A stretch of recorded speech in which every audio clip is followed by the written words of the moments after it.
Welcome to Tough Crowd. You know how almost half of radio is owned by either Viacom or the Clear Channel? Well, now the FCC is trying to do the same thing with all the other media. Now, some people say this is bad, but it's good, because you'll only have one person to blame. You'll know who it is, either Rupert Murdoch or Ted Turner. You'll know which products to boycott. We can openly divide ourselves like the Shiites and the Sunni Muslims. You know, media is our religion anyway. TV is. So you can be the O'Reillys or the Michael Moores, you know. We could all worship different stations. Instead of rioting during Ramadan, we start trouble during Sweeps Week. Because right now we're divided anyway. Look, there's newspapers, TV stations, magazines for everybody.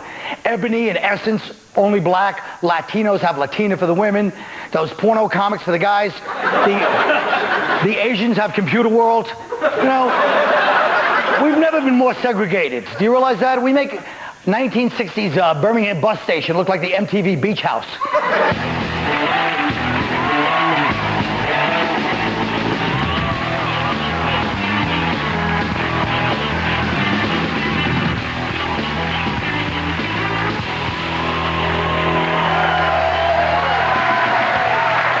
I just want to say I really am a great comedian. All right, look. So the biggest argument against this FCC ruling is lack of diversity in the media. Nick, do you agree or disagree? I mean, can we stop with this lack of diversity? First of all, I'm conservative. All I have is Fox News and the Post. Everything else is liberal horse. Pardon my French. Am I not right? People act like it's the And I mean, are people still going to television for their information? I mean, unless you're a redneck, you know, watching Jerry Springer every morning to find out how you can get in your first cousin's pants. I mean, go to the library.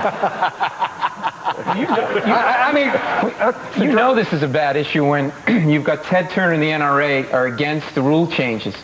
I mean, you're living in your own circle of hell when those two people are against you. I mean, those are groups of people that are sort of evil incarnate, and they're against these rule changes the FCC just made. So, I mean, I think that says a lot. You think it says it's good? Or I think it says it's bad. Well, so it's so bad that even they're against it. Yeah, apparently it's not funny what I said, but apparently... Well, it's very, you know, it had a lot of levels to it. It's kind of...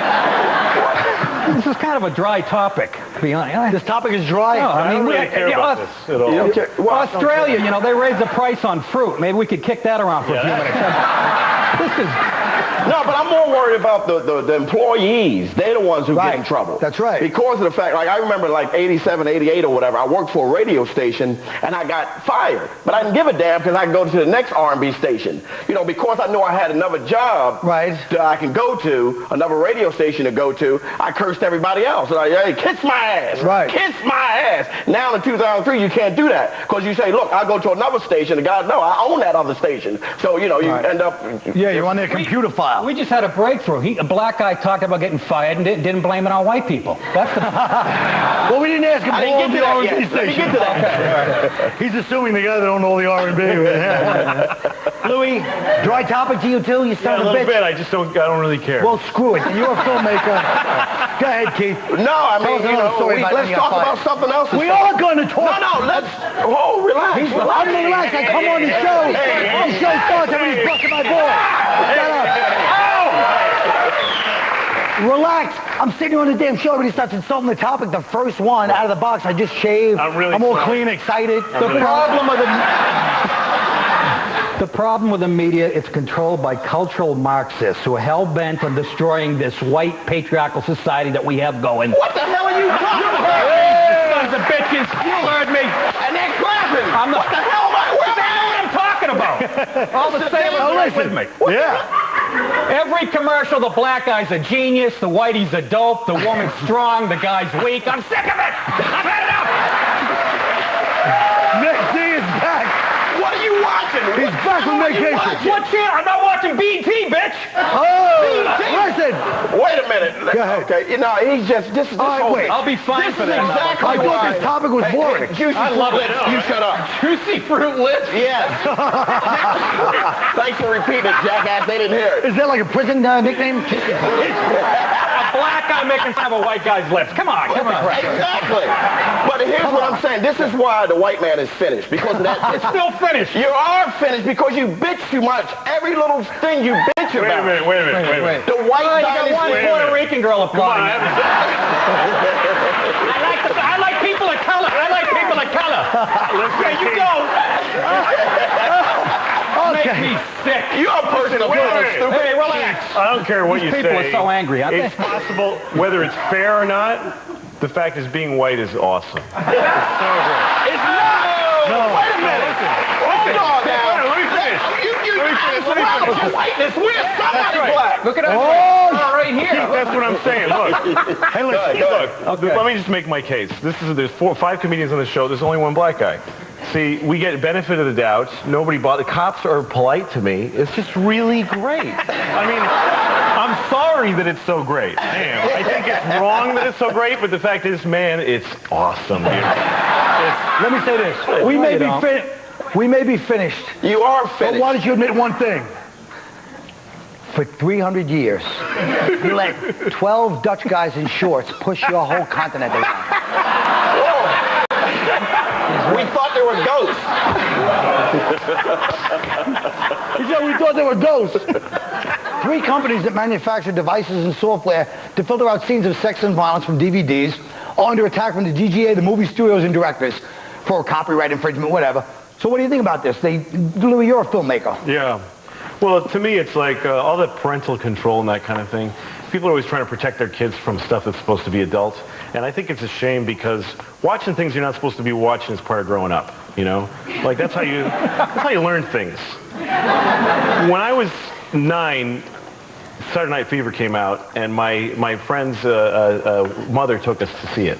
So I'm in the theater watching John Travolta have sex with his girl in the back of a car, and I go to my friend's mother, what are they doing? And so she gave me a hand job. And so that was, here's the thing. If I had, if it weren't for that movie and my scene, I would have had to wait till I was 12 to get a hand job. In fairness, when you brought up Saturday Night Fever, because I was 17 living in Brooklyn, yeah.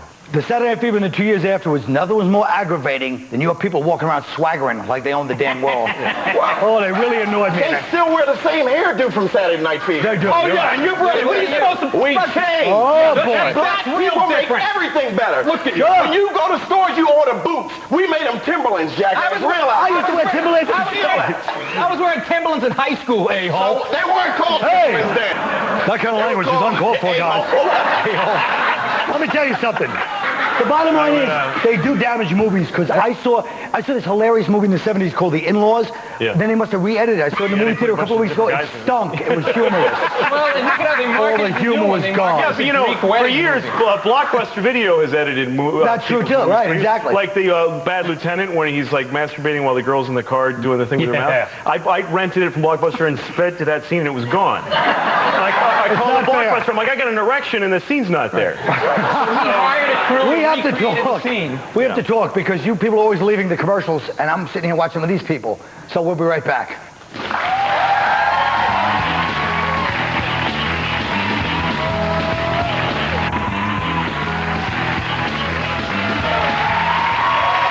Okay. First of all, do you believe these bastards critique the topics like they know what they're talking about? Oh, that's a dry topic, and look, they had a hell of a time. I think we can all learn a nice lesson from that, right, folks? There's a current rap battle involving Russell Simmons, P. Diddy, Jay-Z to eliminate New York's Rockefeller drug laws, which mandate 15-year life sentences for many low-level crimes. So the rappers are trying to gather what the paper called urban hip-hop fans. We all know what that means.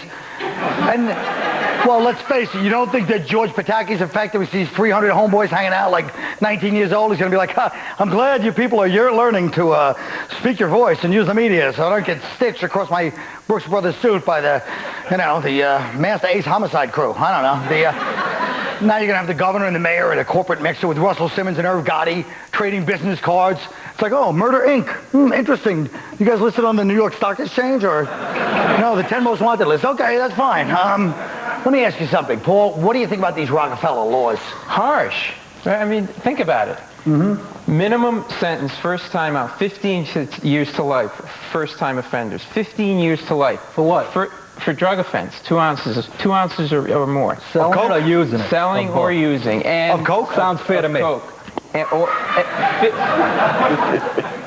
First-time rapist offense, 3 years. What kind of a message does that send society? It says, hey, kids, if you're going to rape, don't do drugs. And plus, with all the crooked cops that plan. Here we go. Let me do what I do. Here we go. That crooked ass cop. Man, let me say this. Cops have been so crooked. Up your nose. Wait, let him speak. Cops have been so crooked in America that there's nothing too far-fetched that you can accuse them of. People don't believe anything you say about them. Cops took me in a space shuttle, flew me to the moon, and put cheese up my ass. They did? Oh my God. Son of a bitches. That's awful. Was it good cheese? They've been... You got to go on the space shuttle? That's great. What are you complaining about? I didn't think there were blacks on the space shuttle. I think we're really moving forward as a country when we're letting the hip-hop community decide the drug laws. They'll be like, hey, shut up. Wait. You know, what's next? We're going to let your people decide what the legal alcohol limit is for driving and drinking? I mean, One intent of the law Yeah. was back in the 70s Right. to eliminate drug trafficking on the streets of New York. Right. Has it worked? Look at the intent of the law. No, it hasn't worked. how do you know all this? Are you married to a Dominican? You can.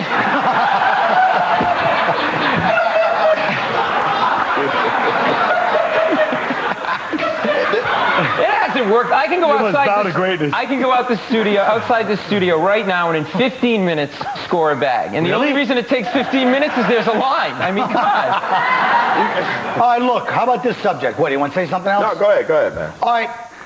AOL is launching a website aimed directly at blacks, the fastest growing online audience. No, it's true. They have their own website, and I know because I went on it accidentally. I'm serious. I went on accidentally. True. It was, first of all, my Windows 98 were tinted. Now, I'm not making that up. It sounds like a joke. Damn it. And I knew it was a black online because my instant message took 2 minutes. It was 2 minutes late. So go ahead. Pete, what do you think? Let me say this, man. When you talk about when people, they get on like, hey, stuff is being geared for black people. Stuff has always been geared for white people. Who do you think Friends is geared for? You know what I mean? The Mexican population that's growing is geared for you folks. Can I point out a reason why we make up 68% of the country? Okay, so why are you bitching when something happens when people gear stuff towards black people? Who's bitching? You all the time. Wait. And you go like, okay, we have FUBU. Hey, black, you got FUBU. What do we have as white people? You got Dockers. That's what you have. A damn good pants. Growing up, A fine pair of pants. Louis, go ahead. growing up black in America is different than growing up white. It's just different, right? Yeah. Right. Right? I mean, Yeah, I can say that. So if you're black, you're different than some white people sometimes. But, go ahead. It's not as awesome. Somebody who markets stuff says, hey, I bet that if we make this more like these people would like it, we'll make money. They're just making money. Right. Who cares? Well, because money. The whole thing is to carve it up. That's the whole thing. But let's They're going to carve it up with Asians. That's a very innocent. Yeah, but you know it backfires because aren't you insulted when something's geared right to you? It's like it's targeted to you. Like, No, hey, I'm black not. guy, there's a gold tooth. You're definitely gonna buy it. I mean, don't you just want to watch stuff that's good because it's good? You don't want to see that. Hey, I'm supposed to go to the black one. You're going to get hit. No. You're going to get hit. Can I just say this? Go ahead. They're going to get hit with. Don't say it. They're going to get hit with major spam. All these penis reduction ads you guys are going to be seeing. They love spam. They love spam and government cheese. It was the opposite. Now listen to me. This country's schizophrenic because everybody's like, oh, we should be unified. Then segregate. Everybody goes, hey, wait a minute. People should allow their own culture. Right. This country's phony. Celebrate diversity. Just don't point out anyone's different. Right. I know I've said it a few times. It's getting a little played out, but you have to admit it's a damn good point. Excellent. Everybody's damned if they do and damned if they don't, and I can't take it anymore. I'm going to eat one of those chocolate things. As MacArthur said in the Philippines, we'll be right back.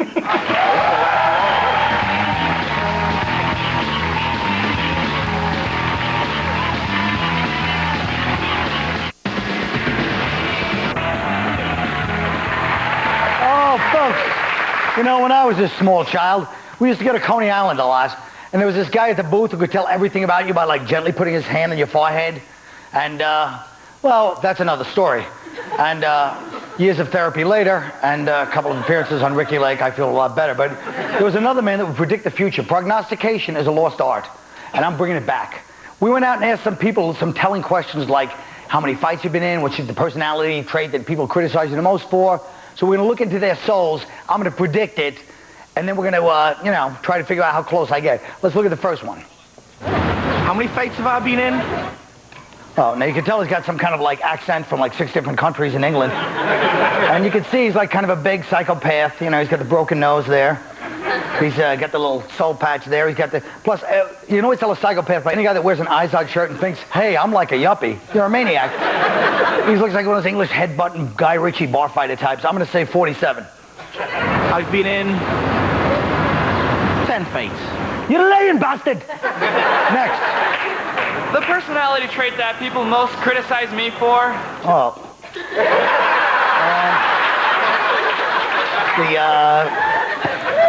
Stalking Molly Ringwald in 16 Candles? I don't know. Answer? I scream like a little girl when I'm tickled. If he's not setting himself up in New York, how long before you see him walking through Chelsea in a pair of Daisy Dukes, right, folks? No, I'm kidding. Okay, next, I'm sorry. Personality trait that most people criticize me the most for is... That I have a 1950s personality in 2003. Well, you try to follow that Daisy Dukes reference. Go ahead, answer. A little high-strung. Yeah. Seems like they really have to call out the SWAT team when you and the fellas get together over the backgammon set with a couple of light beers. Now listen. All right, who's next? Personality trait that people criticize me most for is... Telling white girls I'm Method Man. Answer. Smoking too much goddamn weed, yo.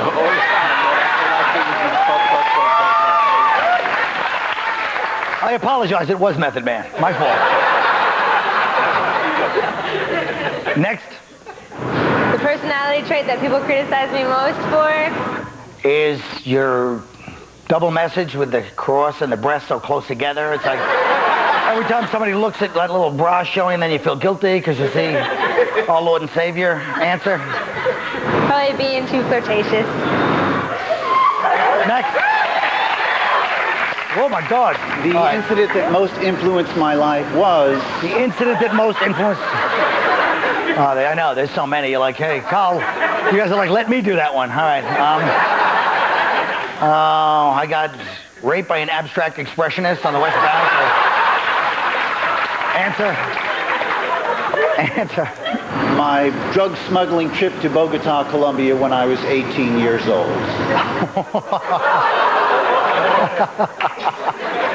Oh, next. How many fights have I been in?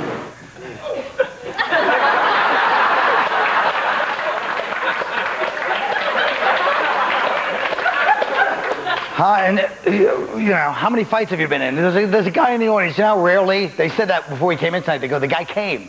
The guy who we shot in the footage, he's right up front. So how many fights have you been in? I'm going to say maybe in high school, a couple of scuffles when the kids would tease you and say you looked like Natalie Merchant. There he is right here, folks. Oh, the Academy boys, all right. Thank you very much. Thank you, guys. All right.